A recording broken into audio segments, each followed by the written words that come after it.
You see, you having a clarity about life, having a structure of beliefs and values is what enables you to get through the tough times. It is a bank account. You deposit money in a bank, or you have equity in a home, or you have some other form of savings for rainy days, right? I mean, that's the classic notion. So we're now in rainy days, and one of the reasons that I am capable of dealing with this, one of them, there are others, and I am in a relatively good position, but one of the reasons is that I have a worldview, an outlook on life, which encompasses things like this. I assume tragedy. In my book on happiness, I write, I have a tragic view of life. Therefore, I am crazy happy when things aren't bad. I have never waited for wonderful developments to be happy. Because the wonderful development was no tragedy is taking place now. That to me is, remember, if nothing's horrific, life is terrific. That's what if you have taken my ideas seriously, you have a better shock absorber. That's the Dr. Marmer's term. If nothing's horrific, then life is terrific. Why do we have that jingle? I mean, because I've said it so often that one of you put it to music. Russ Kidd. Okay, Russ, well done. Huh? Yeah, K-I-D-D. In fact, some spell it K-I-D-D-D. Triple D. You are impressed. You should be impressed.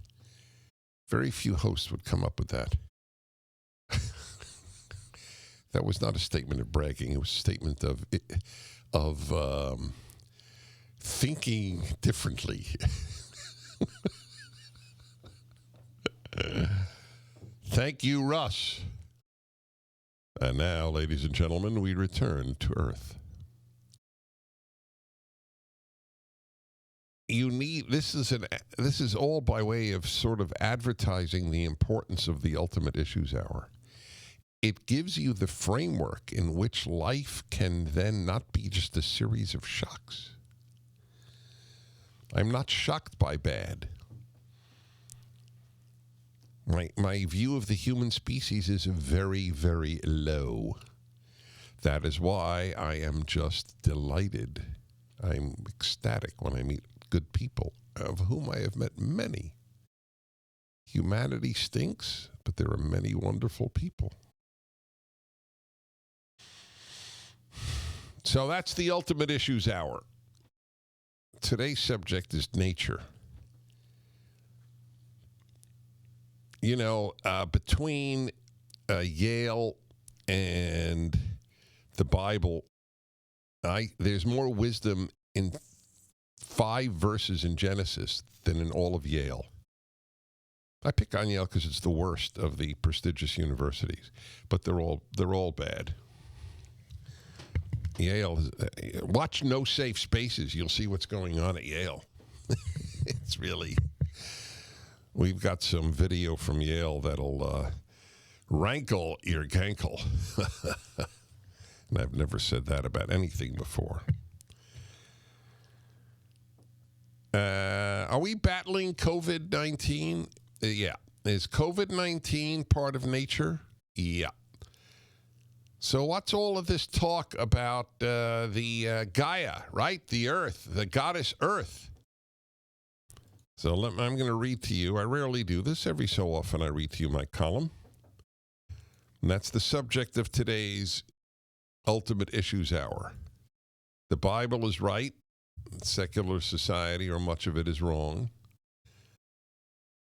when the Bible in Genesis says, "You will subdue nature."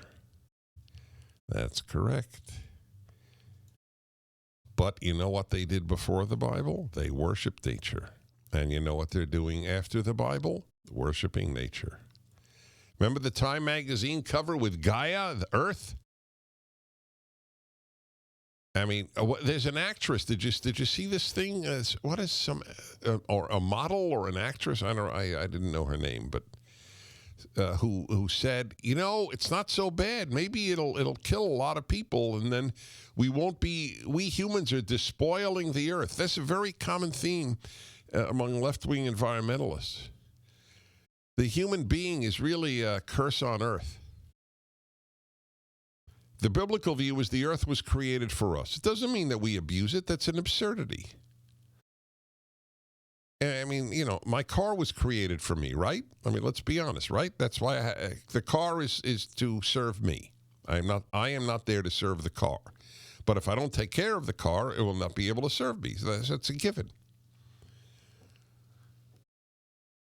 So here's the column. A statement widely attributed to the great British thinker G.K. Chesterton describes the modern period as perfectly as any single idea can. When people stop believing in God, they don't believe in nothing.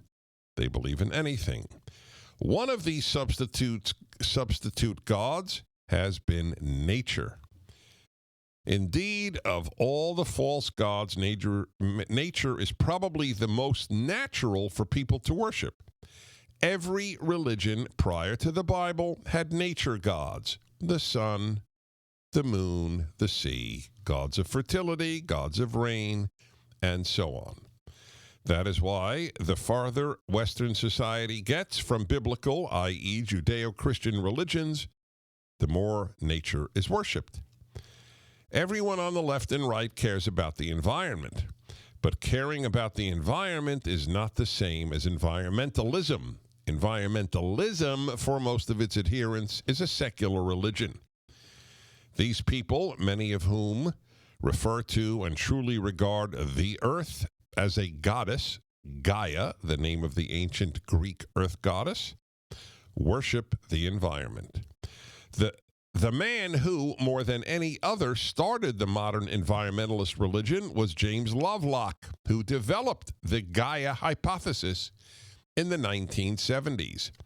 Almost 50 years later, in 2014, Lovelock told The Guardian, "Environmentalism has become a religion."